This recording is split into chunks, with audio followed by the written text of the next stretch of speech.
سلمان محمد دلشاد اور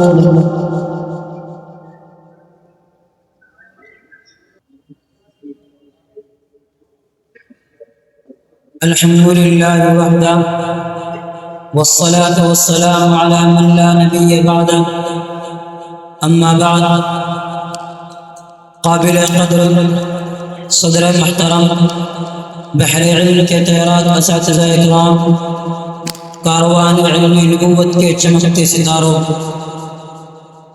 آج اس رسم میں آپ حضرات کے سامنے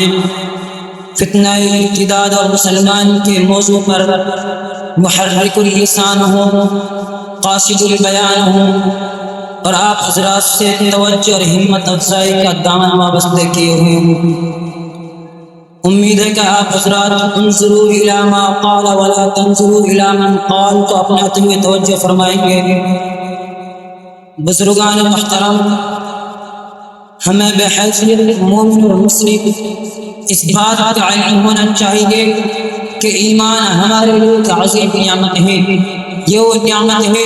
جس سے بڑی کوئی نعمت نہیں ہے۔ یہ وہ نعمت ہے جو ابراہیم علیہ السلام نے اپنے والد کے لیے مانگی تھی۔ یہ وہ نعمت ہے جو اللہ کے حبیب صلی اللہ علیہ وسلم نے اپنے چچا ابو طالب کے لیے مانگی تھی۔ یہ وہ نعمت ہے جس کی حفاظت کے لیے اصحاب الحدود نے اپنا آپ کو قربان کر دیا تھا۔ یہ وہ نعمت ہے جس کو خود نعمت شمار کرتے ہوئے رب تعالیٰ نے ارشاد فرمایا الم تر الی الذین بدلوا نعمت اللہ، کیا تم نہیں دیکھتے ہو ان لوگوں کو جنہوں نے اللہ کی نعمت کو بدلا؟ لہذا اس کی حفاظت کرنا، اس کی حفاظت کے لیے اپنی جان کو، اپنے مال کو، اپنے پورے کے پورے سرمایہ کو، اپنے بدن کے ٹکڑے ٹکڑے کو، اپنے خون کے قطرے قطرے کو قربان کر دینا ہمارے لیے نابود ضروری ہے۔ چنانچہ دشمنان اسلام نے بھی اہل ایمان سے ان کے ایمان کو چھیننے کے لیے، ان کو ایمان سے بیزار کرنے کے لیے، ان کے ایمان کو سلب کرنے کے لیے طرح طرح کی کوششیں کی، سازشیں رچی، ان کو ظلم و ستم کا نشانہ بنایا گیا، ان کی دولتوں کو لوٹا گیا، ان کے گھروں کو مسمار کیا گیا، ان کی طاقتوں کو قصبہ کیا گیا، ان کے نوجوانوں کو جیلوں میں پھونس دیا گیا، ان کے بچوں سے سروں سے دوپٹے چھینے گئے، ان کی ماں کو بیوہ کیا گیا، ان کے بچوں کو یتیم کیا گیا، اور یہ سب اس لیے کیا گیا تاکہ اس طرح خوف و ماحول قائم کر کے ایسے حالات پیدا کر کے جائیں کہ مسلمانوں کے ایمان پر ڈنگ ڈالا جائے اور ان سے اسلامی شعائر کو چھین لیا جائے، اسلامی تہذیب و تمدن ان کے گھرانوں سے مٹا دی جائے، بالآخر ان سے ایمان جیسی نعمت کو چھین کر انہیں مرتد بنا دیا جائے۔ ملت کے باشعور اور عظم نوجوانوں اور دین حنیف کے علم برداروں، قرآن کریم میں ہمیں بھی اللہ تبارک و تعالیٰ نے ان کی سازشوں اور ان کی دشمنی کے مقصد کو بیان کرتے ہوئے ارشاد فرمایا وَلَا يَزَالُونَ يُقَاتِلُونَكُمْ حَتَّىٰ يَرُدُّوكُمْ عَنْ دِينِكُمْ إِنِ اسْتَطَاعُوا، کافر تم سے مسلسل لڑتے رہیں گے جہاں تک کہ تم کی دین کی پیروی کرنے لگو۔ ایک جگہ ارشاد فرمایا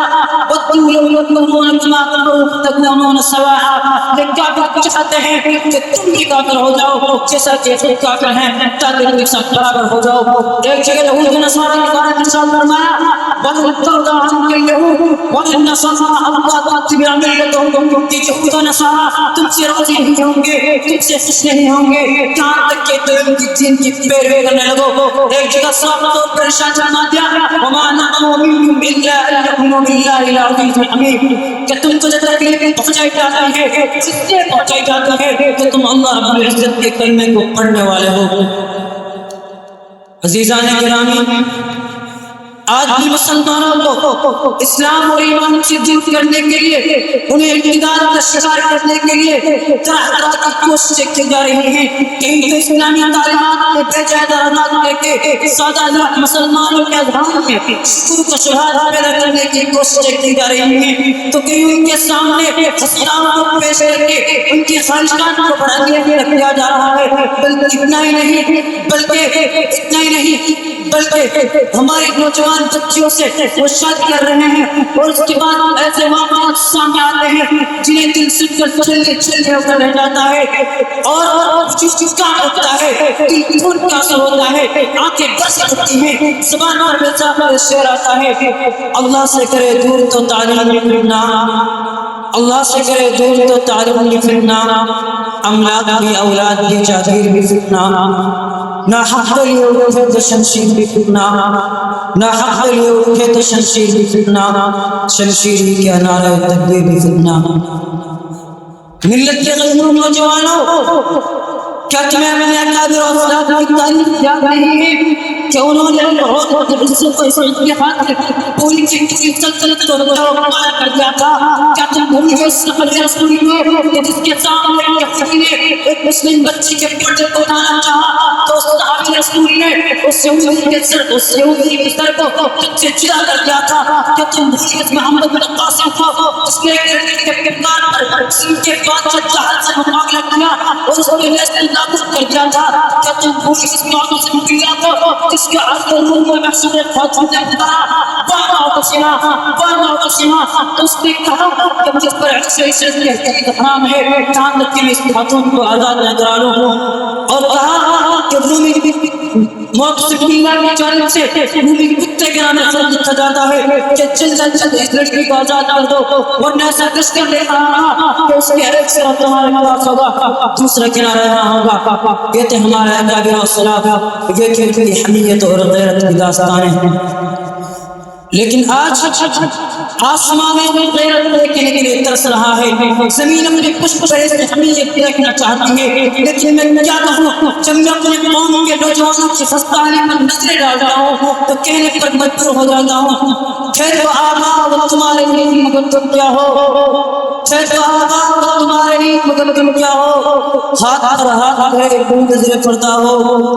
ہر کوئی مسجد میں ضرورت آسانی ہے، ہر کوئی مسجد میں ضرورت آسانی ہے، تم مسلمان ہو یا اللہ سے مسلمانی ہے، حیدری فقر ہے نہ دولت عثمانی ہے، حیدری فقر ہے نہ دولت عثمانی ہے، تم کو کیا اسلاف سے نسبت روحانی ہے۔ وہ معزز کے زمانے میں مسلمان ہو کر، وہ معزز کے زمانے میں مسلمان ہو کر اور تم خوار ہوئے تاریخ قرآن ہو کر ملت کی غریب پسندوں اب وقت آ چکا ہے، ہم میں سے ہر شخص کو چاہیے کہ اپنی ذمہ داریوں کو نبھائیں، اپنی بہن بیٹوں کی عزت کے خاطر، ان کے ایمان کی حفاظت کے خاطر، ان کی عزت و عزت کے خاطر اپنا مال اپنی صلاحیت کو قسمت کریں۔ سرمایہ داروں کو چاہیے کہ اپنے سرمایہ کا خرچ قوم کی حفاظت میں خرچ کریں، مسلم اسکول اور یونیورسٹی قائم کر کے مخلوق نظام تعلیم سے قوم کی بچی کو نجات دلائیں۔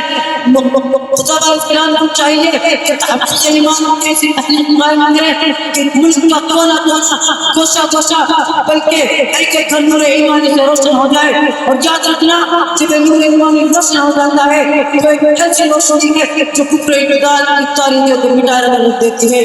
اور بتا دو ان لوگوں کے لیے جو کہتے ہیں کہ ہم نور کو اپنی پھونکوں سے بجھا دیں گے کہ نور کی ایک مسلمان پر بھاری ہوگی، نور کی ایک مسلمان پر بھاری ہوگی، رات ہماری ہے تو کیا صبح ہماری ہوگی۔ وآخر دعوانا الحمدللہ رب العالمین۔ ماشاءاللہ، بہت خوب۔